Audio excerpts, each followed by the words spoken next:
Good morning, I'm Brett Goodwin. I am the Vice President of Applied Research at Fleming College. Just started that position recently, but prior to that, I was the Dean of the School of Environmental and Natural Resources Sciences at Fleming College. Hi, I'm Marcy Palmer, and I'm the Sustainability Specialist at Fleming College, and I coordinate the Seed Bank project at our Frost campus in Lindsay, Ontario, in partnership with our environmental programs faculty. Hi, I'm Elly Millington. I currently work for Crayola Canada. I just began my position with Crayola back in December. Prior to that, last year, I was the coordinator for the Edwin Binney's Community Garden project, working for United Way. Since then, I've moved over to begin working at Crayola, and I'm so proud to be speaking on behalf of this company to discuss this really incredible project. Thank you for having us. Bonjour, je m'appelle France Tremblay et je travaille pour Crayola Canada depuis plus de 23 ans. Je gère la gouvernance des données et la planification de la demande canadienne. Moi, j'ai eu l'honneur d'être l'agent de liaison dans ce merveilleux projet. Thanks, everyone. So we would like to begin this panel with each of us sharing a small piece of how our story began with the Edwin Binney Community Garden and the Fleming College Seed Bank through some of the gaps and opportunities that were presented in our community. So on to you, Penny. Thank you. In the 1990s, there was a mandate to eliminate child hunger in Canada. It was not successful. When United Way for the City of Kawartha Lakes was appointed as a team member to write the poverty reduction strategy for Haliburton County and the City of Kawartha Lakes, it provided us an opportunity to engage with community partners in a deeper way. After the completion of this strategy document, we knew traditional reactive measures such as food banks and community garden plots should not be enough. United Way CKL committed to convene community consultations with a variety of experts. We approached it in a holistic manner to build its in sustainability. And in our terms, that meant inclusion, financial expertise, educational components, businesses, corporations, and motivated partners. Each would commit to contributing expertise and resources. United Way had already built strong collaborative relationships with Fleming College and Crayola Canada, as well as with many who joined the strategic planning sessions and consultations that took 3 years. When I spoke about a community garden plot program about 5 years ago, Paul Sidorsky, then general manager at Crayola, said, "We have unused land, we need to talk." We did, and that vacant land is now called Edwin Binney's Community Garden. So thanks, Marcy, and thanks, Penny. Speaking on behalf of Crayola, so Crayola has been a proud partner of United Way for the City of Kawartha Lakes since 1989. And you know, the company looks at it as 30 years of helping kids in our community. As you can imagine, Crayola is all about kids. Corporate social responsibility is an important factor in every business, but for Crayola, it's more than that. It's almost become a part of the culture. This becomes clear when we look at all of the fantastic not-for-profit work that we get to be a part of, but then also it goes right down to the very products that we sell. You know, it's not very widely known, but there's a solar farm actually at the manufacturing facility down in the States. It's 20 acres, 30,000 panels. It was built in 2010. And with the power of the sun down in the States, we're able to actually produce 700 million markers per year and over 3 billion crayons. This is just another example of how this company truly cares. You know, another example, the colored pencils that we have, they're made with wood from FSC certified forests. In other words, every time one tree is used to create our pencil crayons, another tree is planted. So Crayola is committed to helping protect the environment, so once again, the children of the future can have a cleaner, greener planet. 1,600 to 2,100 people at the time that this garden was coming together, 1,600 to 2,100 people were accessing the food bank per month, and 40% of those were children. When our team at Crayola heard this devastating statistic, the team knew that the garden was the right thing to do. We had the piece of land, we were just cutting the grass. Why not turn this into a fantastic partnership? You know, the garden is more than about being a good corporate citizen. I personally see it as a company that's gone above and beyond to do their part in enriching the lives of kids and their families in the community that we work. Okay, on to you, Brett. Great, thank you. So the Frost campus of Fleming College is just down the road from the site where the garden is being put in. And we focus at the School of Environmental and Natural Resources Sciences on environmental sorts of programs, including a one-year postgraduate program in sustainable agriculture, which is a perfect match with the garden, because the students in that program are learning how to operate either small-scale farms or market garden ventures.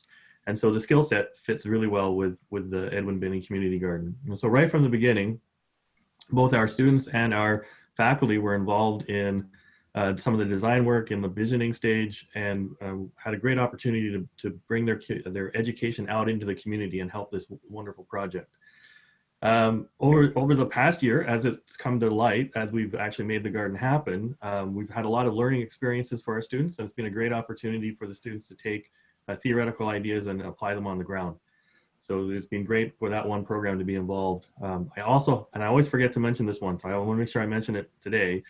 We also have a drilling program where students learn how to do various sorts of drilling, and that program was instrumental in helping with getting some of the water for the garden up and running. So it's lots of great opportunities for applied learning for our students. The other project that we're going to talk about, and I'm going to pivot to that one now, is a project that happened on our own campus. It's a seed bank project, which does have some links to the garden.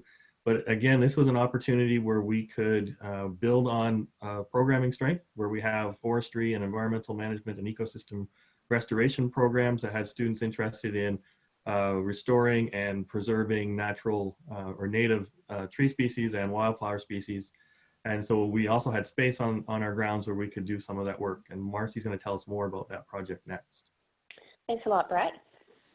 So the Fleming College Seed Bank started in 2018 as an initiative to address continuing loss of biodiversity within our natural heritage ecosystems and food supply through the growing and banking of our genetic resources in the face of climate change.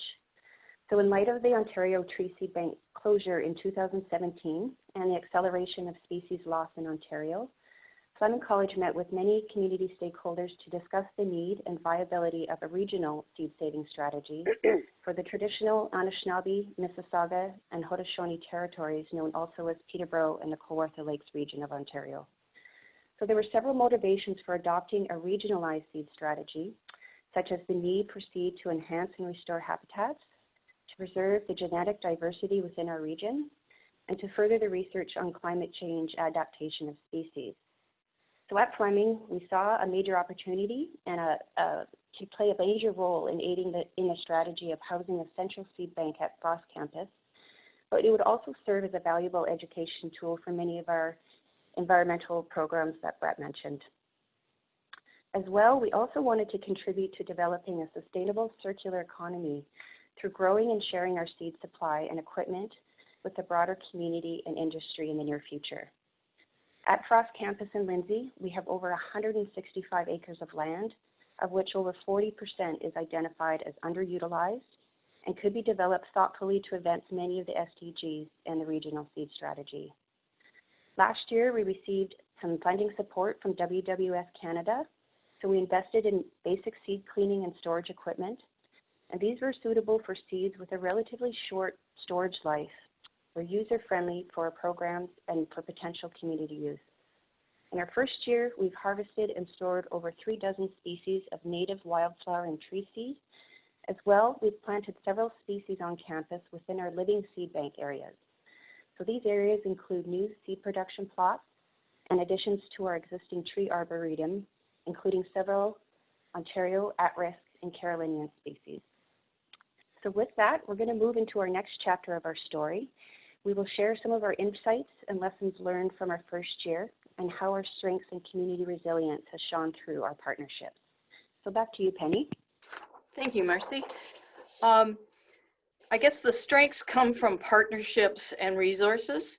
Partnerships, the greatest resources a community has is the people who live and work there. As an example, as you know, we've had 3 decades of partnership with Crayola Canada. Their team is deeply committed to helping to improve the lives of people who live in the community and where they have offices and facilities. They have embraced their corporate social responsibility wholeheartedly, and they have been cheerleaders and volunteers on site. Resources, we look at that as diverse partnerships, and that was the plan from the start. We felt that we needed to have a good foundation in the first year in regard to how we would use and respect the land. This could include best practices in growing food, not just in the first year, but building in sound environmental and agricultural practices for the next 5 years and beyond. Fleming College's School of Environment and Natural Resource Sciences is one of the most unique colleges in the world, and its leaders brought a plethora of experts and students with skills. In addition, the team has included a greenhouse operator, a farming equipment business, a beekeeper, pollinator gardener, public health, agencies with food programs, and funders. Over to you, France. Merci, Penny. À Crayola, on a très bien appris à quel point les partenaires peuvent être puissants. Rien de tout ça aurait été possible si nous n'avions pas déjà en place nos partenaires. Du collège et aux autres entreprises locales qui nous ont prêté leurs expériences, leurs expertises et leur équipement. Nous sommes étonnés de tout ce qui a pu être accompli et la portée de ce projet. À l'origine, on pensait que seulement 1/3 de la terre serait utilisée et produirait la première année. Mais avec le dévouement et tous les partenaires et les volontaires qui se sont acharnés, on a dépassé tous nos attentes. Au-dessus de 5500 livres a été partagé avec la communauté, même après un démarrage très lent en raison du printemps très humide. C'est super. Et on est tellement fiers d'en faire partie et on est vraiment excités pour voir jusqu'où ça va aller. Merci. Okay, back to you, Brett. Great, thanks, Marcy. So I had three major lessons that I wanted to share from what we learned over the last few years working in partnership with the Edwin Binney Community Garden. The first one is that it takes a fair bit of lead time and coordination to get a project of this scope up and running. I think a lot of people in the community were pleasantly surprised at how well it went the first year, but they didn't know about a lot of the work that went on getting ready.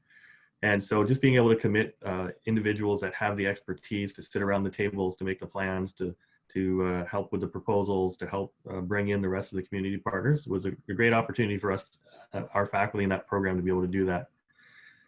Now, the second thing that we learned is that for a project like this to start and be successful, even though volunteers will play a major role, you're going to need some sort of champion, that full-time champion that can kind of really support the program. One of those champions came from our school. So we have a technologist that supports the Sustainable Ag program and has 20 years of experience in the agricultural field, horticultural field as well. And just being able to free up his time to work there over the summer was, I think, a major part of what led to the success of the program. So these sorts of projects do require dedicated support. And we were able to do that because it dovetailed really well with our educational mission. So even while we were freeing up his time to support the garden, he was creating a living learning experience for the students that would then show up in the fall. The last lesson that we learned is that different organizations are going to bring their own strengths to the table.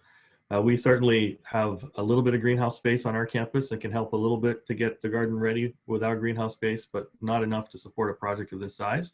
And so commercial greenhouse providers that jumped in on the program were vital as well.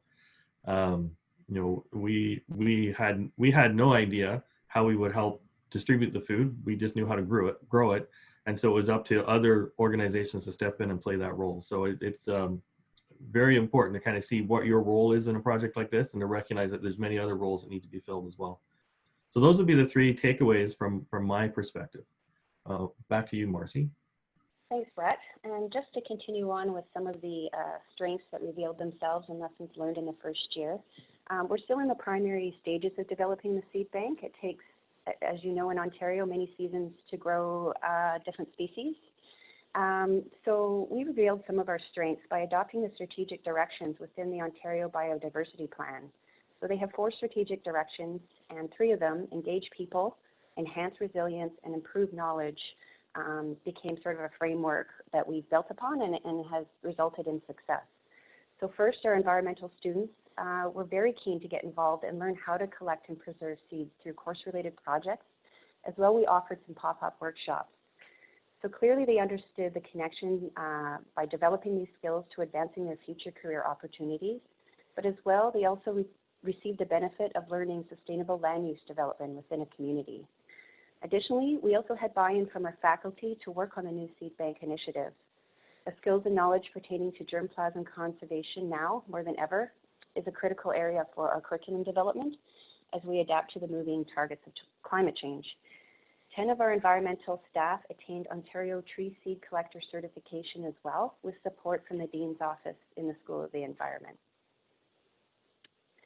So as we develop the seed bank over the next few years, we will continue to focus our investment into diverse land use planning and partnerships, but also move away from our reliance or expectation on external funding to build community resiliency. So with that, we'll go back to you, Penny, on how we're moving towards a sustainable future. Thank you, Marcy. Having an amazing first year has helped motivate not only our team, but our whole community, as Brett said. It takes a lot of different partners to make all the pieces work. We were excited. We yielded 5,500 pounds of food in about 4 months, provided food for 10 food banks and 11 social agencies. This project is about more than yields. It is about understanding the value of the gift of land and how we provide ongoing education for all age groups. In 2.5 months, we had more than 350 children and youth participate in on-site workshops. Our United Way will continue to guarantee a paid co-op position for a Fleming Sustainable Ag student, and will continue to build upon this unique experiential learning opportunity. We need to weave in lessons on how to plant, how to preserve strains of plants, and how to be good stewards of the land. There needs to be ongoing exploration of what food literacy can look like for people of all ages, and how diverse communities can increase access to healthy food. Food security must be more than emergency responses. As community leaders, we have to have a willingness to develop new food security systems. We have to adapt and be willing to expand partnerships. And in the current situation with experts through this pandemic, we have to factor in future costs and procedures now because of this. Having committed leaders is a must. This is a quote from one of our committee members who is a major funder for this project and has been at the community table since the very beginning. United Way will certainly be the leading role model for others in charity work. Amazing what a small piece of land and the vision to create such a garden in Crayola's backyard. We just wanted to add how proud we are to be part of such an important charity and community service. The proposal to build a hoop house in the future will certainly expand your food production. And now back to Elly and France. Thanks, Penny. Yeah, France and I wanted to kind of split this question up because we're so excited about all that can happen in the future.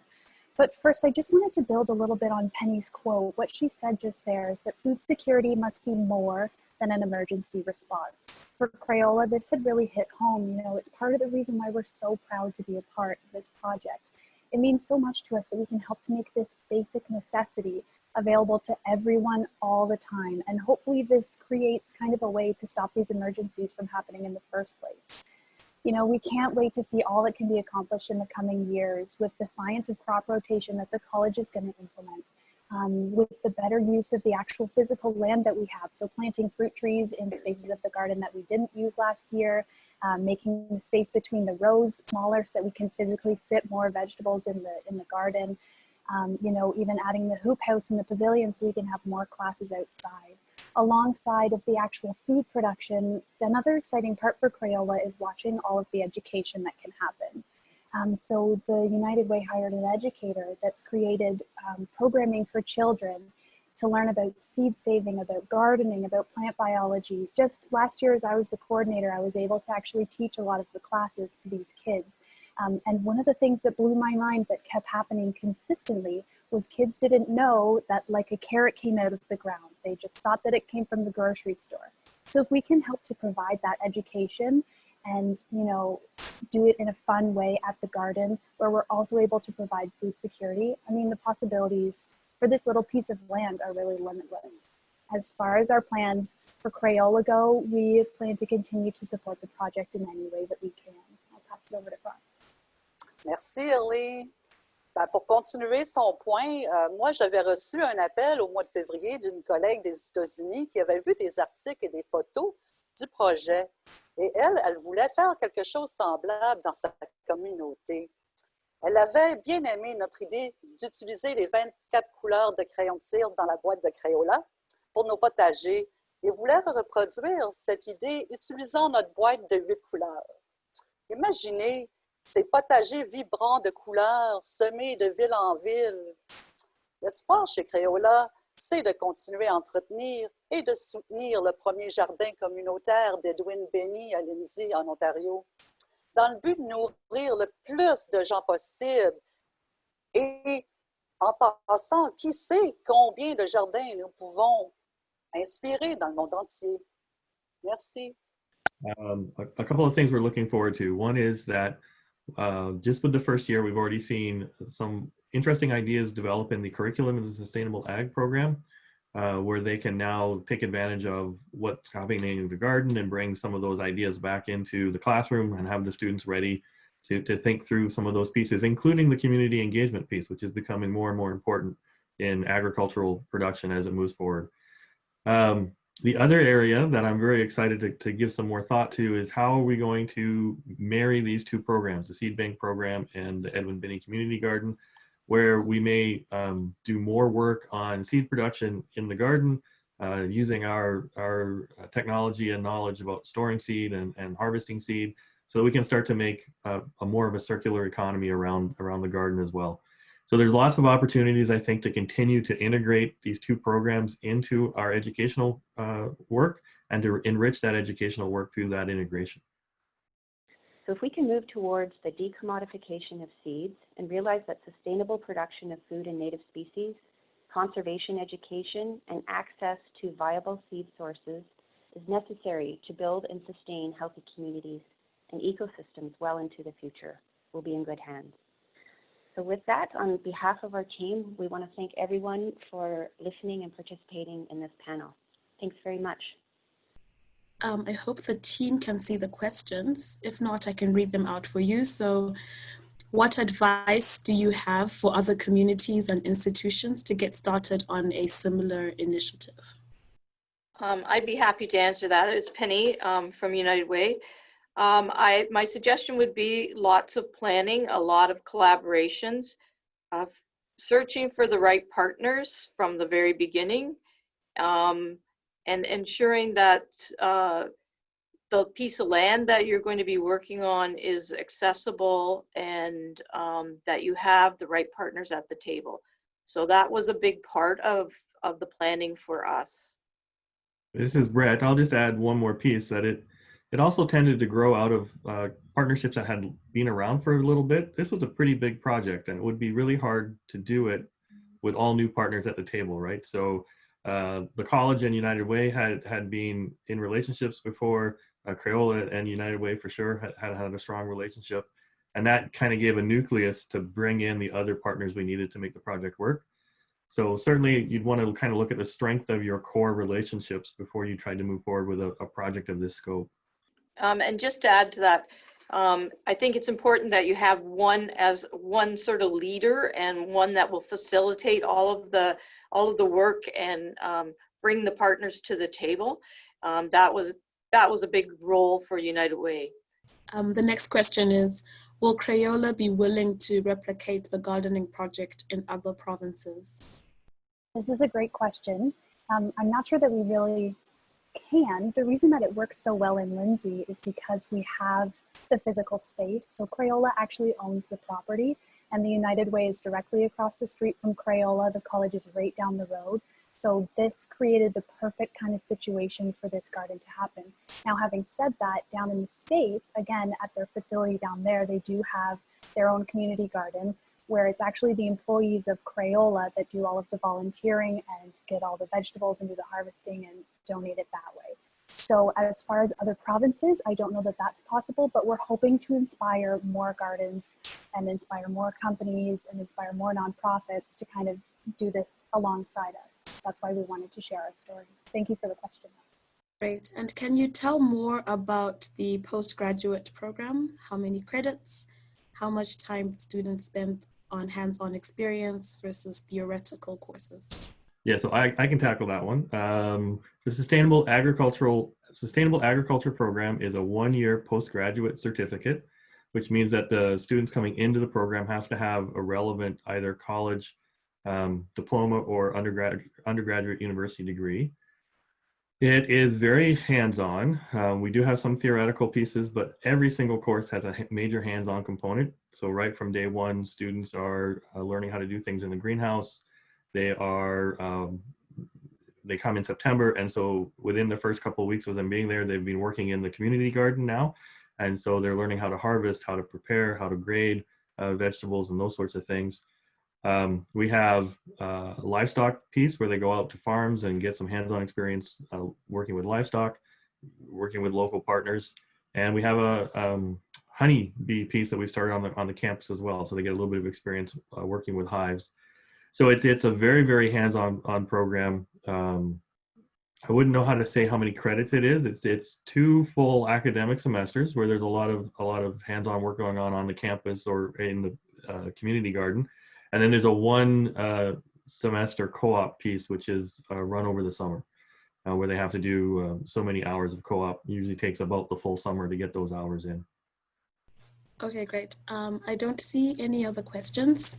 So I think this concludes our session. Thank you very much to our panelists and our presenters for an amazing session. One just came in. How do you share the experience with other corporates? I could take some of this. United Way often has events and we celebrate our partnerships. We were also fortunate to have Cogeco create a documentary on the project in the first year. In addition, we had several TV stations and CBC radio visit the site or interview Elly actually on the garden. So I think those kinds of things gave a lot of press and information, and we know that it inspired other organizations to participate later on in the season. Thank you. Will you be sharing what you are learning regarding seed saving and climate adaptation, either through research, publication, etc.?